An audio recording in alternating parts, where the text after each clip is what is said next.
ஜனவரி 11 பிற்பகல் 1:30 மணிக்கு இட்லி கடை சூப்பர் ஹிட் திரைப்படம்.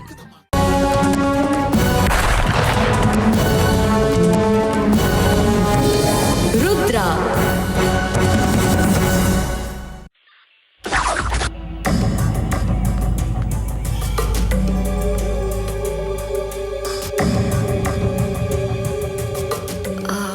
இதுதான் 20 வருஷத்துக்கு முன்னாடி என் குருநாதர் ராஜராஜன் எழுதுனதா சொன்ன ஆர்டிகல். இத படிச்சா நமக்கு ஏதாவது ஐடியா கிடைக்கும் தான் காப்பி பண்ணி எடுத்துட்டு வந்தேன். நீங்களே படிச்சிருங்க. சென்னையை அடுத்த அரக்கோண பகுதியில் ராஜேந்திரன் என்பவர் தொடர்ந்து 8 பேரை மர்மமான முறையில் கொலை செய்துள்ளார். போலீஸ் விசாரணையில் பிடிபட்ட அந்த நபர் தான் அத்தனை கொலைகளையும் செய்ததாக ஒப்புக்கொண்டார். அவருடைய சொந்தக்காரர்கள் மற்றும் ஊர் பொதுமக்களிடம் விசாரித்ததில் அந்த நபர் நடந்து கொண்ட விதம் சில நாட்களாவே வித்தியாசமான முறையில் இருந்ததாக தகவல் கிடைத்துள்ளது. போலீசார் அவரை கைது செய்த நிலையில் கொலை வழக்கில் நீதிமன்றம் அவருக்கு சாகும் வரை ஆயுள் தண்டனை விதித்தது. இதில் உற்று நோக்க வேண்டிய விஷயம் என்னவென்றால், சைக்கோ கொலையாளி என்று முத்திரையிடப்பட்ட அந்த நபர் தன்னுடைய கொலைக்கு அடையாள குறி வைப்பது போன்று தான் கொன்ற 8 பேருக்கும் இடது கை கட்ட விரலை வெட்டி எடுத்துள்ளான்.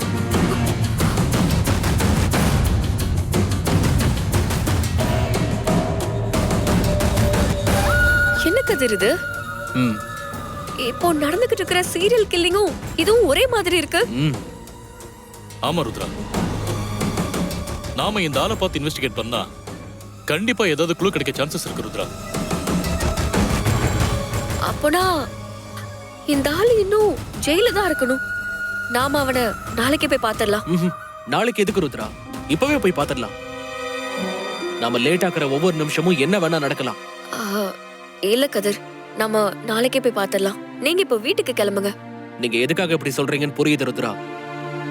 காவியாவை நான் சமாளிச்சுக்கிறேன். இப்ப நான் வீட்டுக்கு போயிட்டா மட்டும் அவ பிரச்சனை பண்ண மாட்டான்னு நினைக்கிறீங்களா? அப்போ நீங்களும் இந்த பிரச்சனையை அதிகமாக்கிக்கிட்டே இருக்க போறீங்களா? வேண்டாம் கதிர், சொன்ன கேளுங்க. நீங்க கிளம்புங்க, நம்ம நாளைக்கு பாத்துக்கலாம். ருத்ரா ப்ளீஸ், இன்னைக்கு ஒரே நாள்ல எல்லாம் காவியாக்கு எடுத்து சொல்லி புரிய வைக்க முடியாது. ஆனா இப்போ இந்த கேஸை நம்ம உடனே இன்வெஸ்டிகேட் பண்ணி தான் ஆகணும். ஏன்னா இறந்திருக்கிறது உங்க செல்வா அண்ணனும் என் ஃப்ரெண்டும் குருநாதரும் தான். இவங்க சாவுக்கான காரணம் இப்ப வரைக்கும் என்னன்னு தெரியல. யார் இவங்களை கொண்டாங்கன்னு தெரியல. அதை கண்டுபிடிக்கிற வரைக்கும் என்னால பொறுமையால இருக்க முடியாது. சரி சந்துரு சார், அந்த ஜெயிலருக்கு கால் பண்ணி அந்த கொலைகாரனை இன்வெஸ்டிகேட் பண்றதுக்கு கொஞ்சம் அரேஞ்ச் பண்ண சொல்லுங்க. Okay.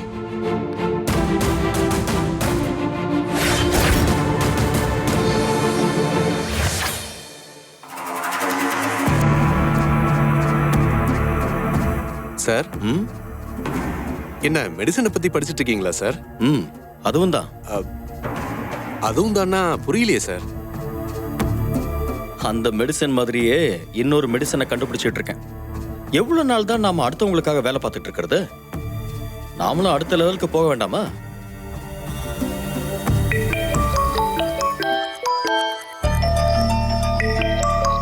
Rupavati. Hello. Vikram sir, ஒரு முக்கியமான விஷயம் சொல்லணும் சார். சொல்லுங்க, என்ன விஷயம்? சார், அந்த அந்த 2 லேடிஸ் மர்டர் கேஸ ருத்ரா என்னதான் விசாரிக்க சொல்லிருக்கா. ஓ அப்படியா? இல்ல, எதுக்காக பர்டிகுலரா அந்த 2 லேடிஸ் மர்டரை மட்டும் தனியா விசாரிக்க சொல்லிருக்கா? அப்போ அவங்கள சீரியல் கில்லர் கொல்லலன்னு ருத்ராவுக்கு தெரிஞ்சிருக்க வாய்ப்பு இருக்கோ? அத பத்தி எதுவும் சொல்லல சார். மேபி அந்த மாதிரி இருக்க கூட பாசிபிலிட்டிஸ் இருக்கு. கிரேட், விடுங்க. அப்போ ஒன்றும் பிரச்சனை இல்லை. கேஸை விசாரிக்க போறது நீங்க தானே? ஆமா சார். பாத்துக்கங்க, நல்லா இன்வெஸ்டிகேட் பண்ணி நல்ல ரிசல்ட்டை சொல்லுங்க. சரி, உங்களை இந்த கேஸை விசாரிக்க சொல்லிட்டு அவ என்ன பண்ண போறாளாம்?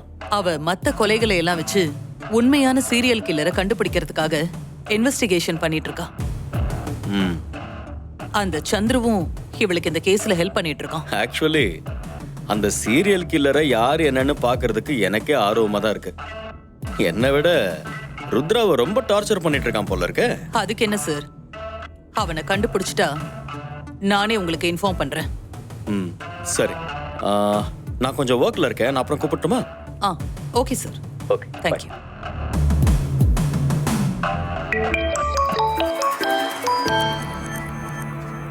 ஸ்வேதா எதுக்கு இப்போ கூப்பிடுறாங்க?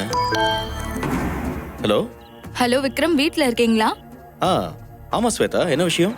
என்னோட பாஸ் வந்திருக்காங்க, உங்களை பார்க்கணும்னு சொன்னாங்க, அதான் கூட்டிட்டு வந்துட்டேன். கூட்டிட்டு வந்துட்டீங்களா? எங்க இருக்கீங்க? உங்க வீட்டு முன்னாடி தான் கார்ல இருக்கோம்.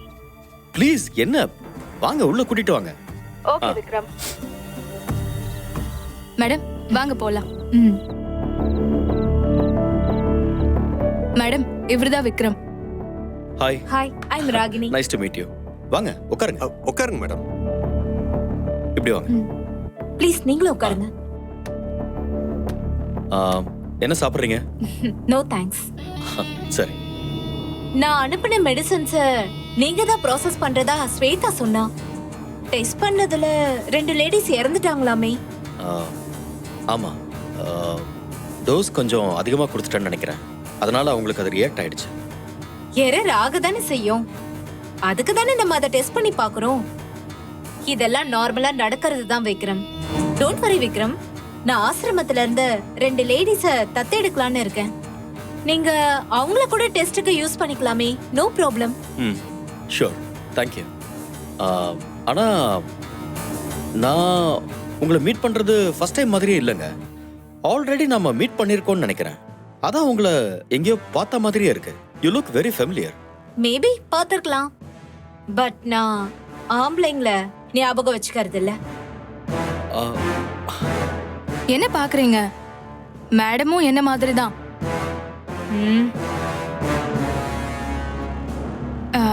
இல்ல இல்ல, நான் மேடம் மாதிரி.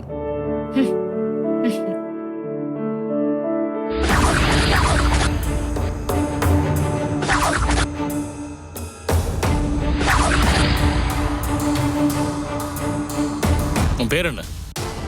ராஜேந்திரன். வயசு? 64. எத்தனை வருஷமா ஜெயில இருக்க?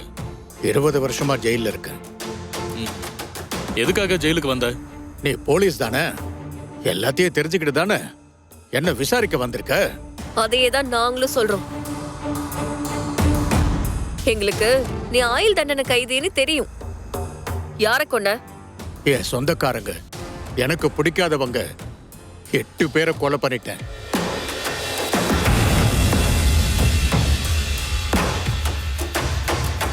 எதுக்காக அவங்கள கொலை பண்ண? உன்னதான் கேக்குற, எதுக்காக அவங்கள கொலை பண்ண? என் சொந்தக்கார ஒருத்தன் நான் குடிபோதையில இருந்தப்போ என்னை ஏமாத்தி என் சொத்தெல்லாம் அவன் பேருக்கு எழுதிக்கிட்டான். இதனாலதான் நான் கல்யாணம் பண்ணிக்கிறத பொண்ணு என்ன வேண்டான்னு சொல்லிட்டு வேற ஒருத்தனை கல்யாணம் பண்ணிக்கிட்டா. என் குடும்பத்துல இருந்தும் எல்லாரும் என்னை ஒதுக்கி வச்சிட்டாங்க. அப்போதான் இதுக்கெல்லாம் காரணமான என் பங்காளிய பழி வாங்கணும்னு எனக்கு தோணுச்சு. எப்பெல்லாம் நான் போதையில இருக்கும்போது எவன் என்னை ஏமாத்தினானோ அதே மாதிரி நான் அவன் போதையில இருக்கும்போது அவனை தூக்கி கணத்துல போட்டு கொன்னுட்டேன். நாங்க இன்னொரு விஷயமும் கேள்விப்பட்டோமே. நீங்க கொன்ன அந்த 8 பேரோட கையிலையும் கட்ட விரலை மட்டும் கட் பண்ணிட்டீங்களாமே? ஆமா. ஏன் அப்படி பண்ண? வெட்டாம என்ன பண்ண சொல்ற? அந்த விரல்ல மைய தடவி கை நாட்டு வச்சுதான் அவனோட எல்லா சொத்தையும் என் பேருக்கு மாத்தி எழுதிக்கிட்டேன். ஆமா, சொந்தக்காரரு உங்களை ஏமாத்தினாரு, அதனால அவரை கொன்னீங்க. சரி, மத்த 7 பேரு அவங்கள எது கொன்னீங்க? நான் பட்ட அவமானத்துக்கும் கஷ்டத்துக்கும் அவங்கிட்ட இருந்து அடிச்ச சொத்து மட்டும் எனக்கு பத்தல. எல்லாரும் என்ன மதிக்கணுங்கிறதுக்காக நான் நிறைய சொத்து சேர்க்க ஆரம்பிச்சேன். அதுக்கப்புறம் 7 பேரை கொலை பண்ணி அதே மாதிரி கட்ட விரலை மட்டும் வெட்டி எடுத்துக்கிட்டு அவங்க சொத்தெல்லாம் என் பேருக்கு எழுதிக்கிட்டேன். அப்படி நிறைய சொத்து சேர்த்து சந்தோஷமா வாழ்ந்துகிட்டு இருந்தேன். அப்போதான் ஒரு நாள் போலீஸ் என்னை வந்து பிடிச்சிருச்சு. சத்தியமா நான் சொத்துக்காக தான் அத்தனை கொலையும் பண்ணேன். ஆனா என்ன சைக்கோன்னு முத்திர குத்தி உள்ள தூக்கி போட்டுட்டாங்க. சரி, இப்போ ரீசெண்டா சீரியல் கில்லிங் நடந்துகிட்டு இருக்கே, அத பத்தி கேள்விப்பட்டீங்களா? ஆமா மேடம், ஜெயிலர் சொன்னாரு, நான் கேள்விப்பட்டேன். எனக்கு அதை பத்தி சுத்தமா ஐடியா இல்லை மேடம்.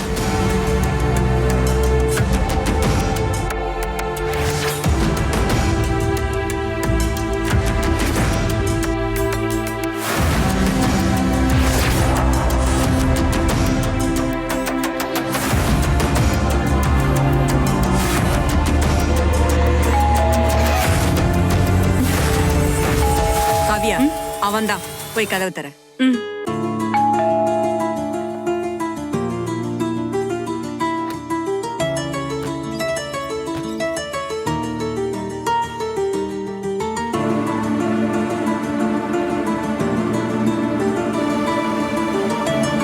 டேய் கதிர், இங்க வா.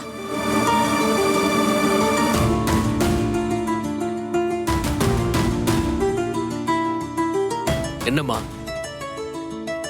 இவ்வளவு நேரம் எங்க சுத்திட்டு வர? உன்கிட்ட நேத்து நான் என்ன சொன்னேன்? இப்படி கண்ட நேரத்துக்கு வீட்டுக்கு வராத, சீக்கிரமா வான்னு சொன்னனா இல்லையா? நீ திரும்பவும் அதே மாதிரி லேட்டா வந்தா என்னடா அர்த்தம்?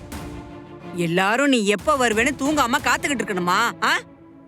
அத்தை விடுங்க அத்தை, வரதுக்கு லேட் ஆகும்னு கதிர் என்கிட்ட ஃபோன் பண்ணி சொல்லிட்டாரு. என்னம்மா நீ போன் பண்ணானா? அத ஒரு வார்த்தை என்கிட்ட சொல்லிருக்கலாம்ல. நீ ஏதோ கோவமா இங்கே எங்கேயும் நடந்த உடனே உனக்கு தெரியாதாக்குன்னு நினைச்சு நான் டென்ஷன் ஆயிட்டேன். இந்த பாரு கதிர், இனிமே நேரத்துக்கு வரணும் சொல்லிட்டேன்.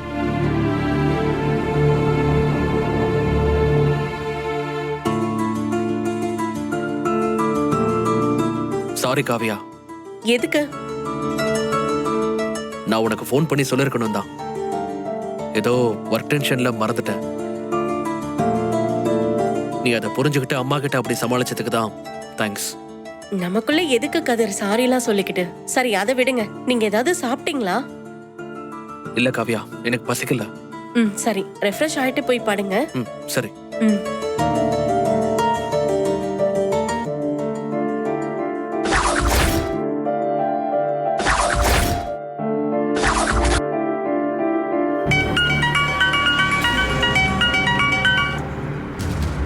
ஹலோ. ஏய் ருத்ரா, உனக்கெல்லாம் ஒரு தடவை சொன்னா புரியாதா? என்னாச்சு காவியா? கதிர் வீட்டுக்கு வந்துட்டார்ல, ஒன்னும் ப்ராப்ளம் இல்லையே. ஏய், ஓ, அப்போ நீங்க தான் அவரை பத்திரமா அனுப்பி வச்சிருக்கீங்கல்ல? காவியா.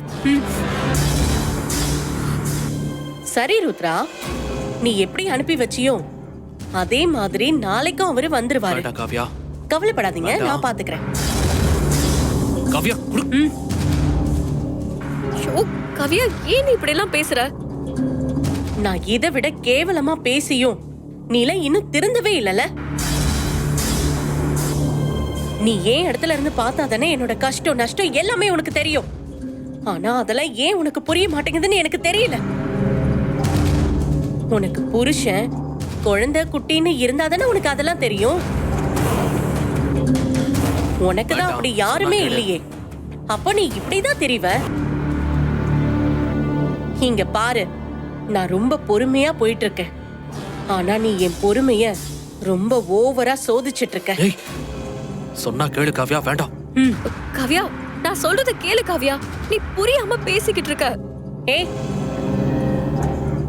நீ சொல்லி நான் தெரிஞ்சுக்க வேண்டியது ஒண்ணுமே இல்ல. உன்னை பத்தி எங்க எல்லாருக்குமே நல்லா தெரியும். இப்ப சொல்றேன் கேட்டுக்கோ. இதுக்கப்புறம் நீ என் புருஷனை பாக்குறதோ பேசுறதோ வச்சுக்கிட்ட அடுத்த தடவை நான் இப்படி எல்லாம் பேசிட்டு இருக்க மாட்டேன். நடக்கிறதே வேற. காவியா, இப்ப எதுக்கு நீ ருத்ரா கால் பண்ணி இப்படி எல்லாம் பேசிட்டு இருக்க? எதுவா இருந்தாலும் என்கிட்ட கேட்க வேண்டியதானே? இல்ல கதிர், இனிமே எதுவா இருந்தாலும் நான் உங்ககிட்ட பேச போறதே இல்ல. என்னோட ரியாக்ஷன் அந்த ருத்ரா மேல மட்டும்தான் இருக்கும். அப்பதானே கதிர் உங்களுக்கு புரியும், நீங்களும் மாறுவீங்க. ஏய் காவியா, என்ன நடந்துச்சுன்னு தெரியாம நீ பாட்டுக்கு இஷ்டத்துக்கு பேசிட்டே இருக்காத.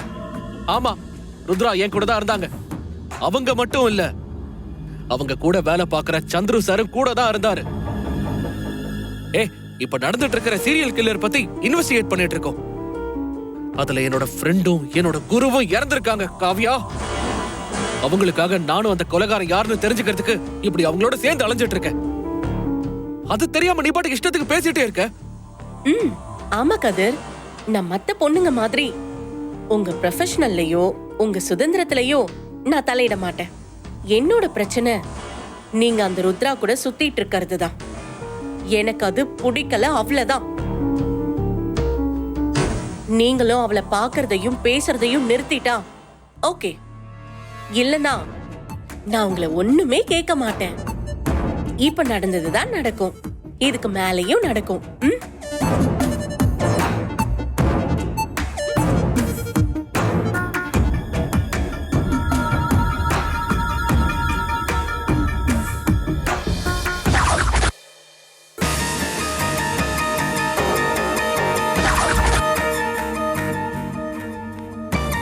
மேடம் இவங்களெல்லாம் பாருங்க.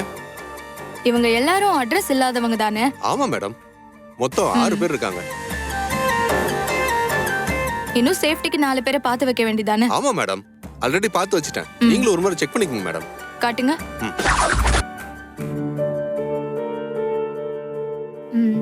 விக்ரம், நீங்க ராம்குமார் அங்கிளோட பையன் தானே? ஆமா. How do you know? ஹே விக்ரம், நான் ராகினி, சண்முக வாத்தியாரோட பொண்ணு. ஞாபகம் இல்லையா? ஏய், கரெக்ட் கரெக்ட் கரெக்ட், ஞாபகம் வந்துருச்சு. Nice nice nice. ஆமா, உங்க அப்பா அம்மா எல்லாம் எங்க இருக்காங்க? ஆமா, அவங்க லாஸ்ட் வீக் தான் ஒரு பிசினஸ் ட்ரிப்காக லண்டன் போயிருக்காங்க. ஓ. சண்முகம் சார் எப்படி இருக்காரு? எல்லாரும் எப்படி சென்னையிலே தங்கிட்டீங்களா?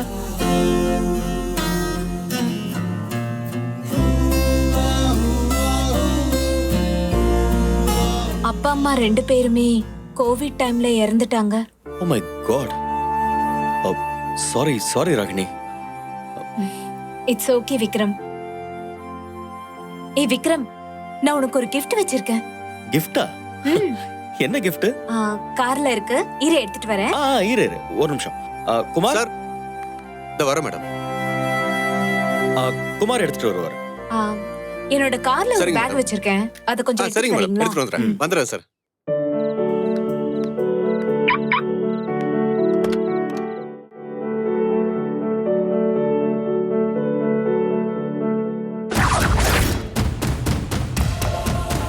ஏய், எதுக்கு gift எல்லாம்? கொஞ்சம் பொறு விக்ரம், இப்ப வந்துரும்ல. மேடம் வாங்க. இந்தாங்க மேடம். Thank you. சாவி. சரி, என்ன கிஃப்ட்னாவது சொல்லு. சொல்றேன் சொல்றேன்.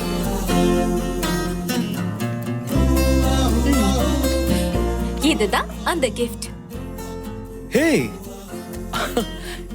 வாவ், இது நம்ம 8th ஸ்டாண்டர்ட் படிக்கும்போது எடுத்த குரூப் போட்டோல? அதேதான். சரி, இதுல நீ எங்க இருக்கன்னு கண்டுபிடி பாப்போம். நான் இதோ இந்த கார்னர்ல இருக்கேன் பாரு. ஹே, இது நீதானே? கரெக்ட்டா? ஆமா விக்ரம், கரெக்ட். ஏய், if you don't mind, இந்த போட்டோ நான் வச்சுக்கிறேனே ப்ளீஸ். சரி, வெச்சுக்கோ. ஓகே விக்ரம், டைம் ஆச்சு, நாளைக்கு வரேன். சரி, ஓகே. ஸ்வேதா மேடம், போலாமா? Bye bye Vikram. பை, பார்க்கலாம்.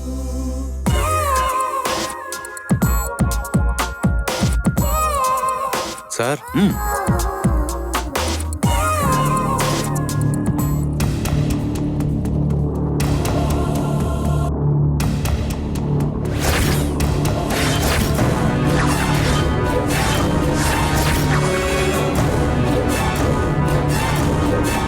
என்னையா இது? விரல் சார். எங்க இருந்து எடுத்த இத? சார், மேடத்தோட கார்ல இருந்து தான் சார் எடுத்தேன்.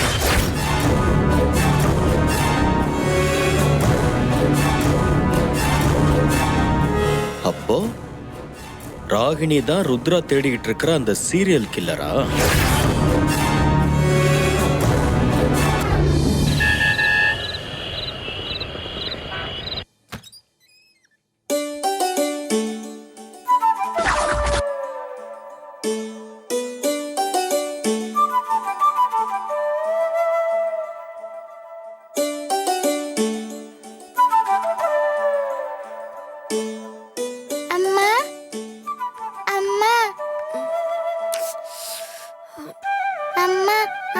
என்ன எந்திரிம்மா, என்ன பாரும்மா.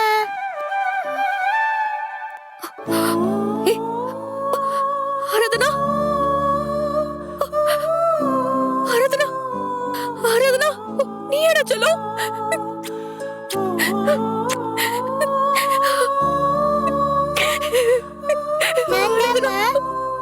ஏண்டி அம்மாவை விட்டுட்டு போன? நீ இல்லாம அம்மா எவ்வளவு கஷ்டப்பட்டேன்னு தெரியுமா?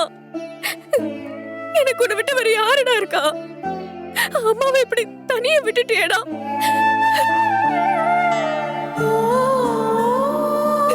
நான் எங்கேயுமே போகல, உன் பக்கத்துலயே தான் இருக்கேன். என்னடா சொல்ற? ஆமாமா, கொஞ்ச நாளைக்கு முன்னாடி நான் உன்னை விட்டு தூரமா இருந்தேன். ஆனா இப்ப உன் பக்கத்துலயே தான் இருக்கேன். நீ தான் என்ன பார்க்காம மிஸ் பண்ணிட்டே இருக்க. அம்மா சீக்கிரம் வந்து என்ன பாருமா. நான் எப்பவும் உன்னை நினைச்சிட்டு தாம்மா இருக்கேன். சீக்கிரம் வந்துடுமா. வதந்தி ஜனவரி 14, 15, 16 தேதிகளில் பிற்பகல் 1:30 மணிக்கு நமது கலைஞர் தொலைக்காட்சியில்.